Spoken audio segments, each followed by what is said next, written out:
Kapag nakakita po tayo ng taong maganda o gwapo, kalimitan sinasabi natin, noong nagpasabog ang Diyos ng kagandahan at kagwapuhan, naandoon siya.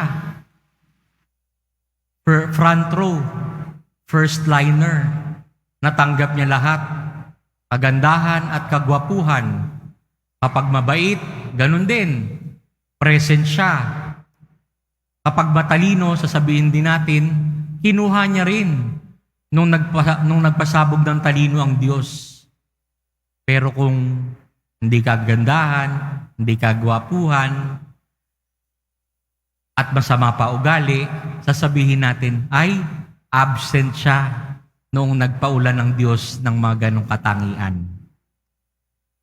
Ganon din sa ating ebanghelyo ngayon. Maaring sinasabi ng babae na swerte yung nung nagbigay ng application form ang Diyos, sino magiging nanay ni Jesus?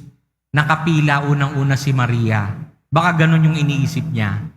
Pero alam naman natin na yung storya ay hindi ganoon.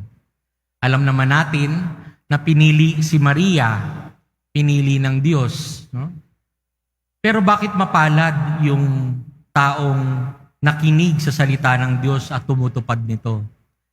Kasi si Maria ganun din ang unang ginawa. Hindi naman siya kaagad naging nanay ng Diyos. Hindi siya naging ina ng Diyos. Hindi siya naging ina ni Jesus dahil ginusto niya. Nakinig muna siya sa anghel na bumisita, inialok sa kanya, pwede ka bang maging nanay ng Diyos? Maging nanay ni Jesus? Nakinig si Maria at tumugon at pumupad dito. No? So, ganun po ang unang step.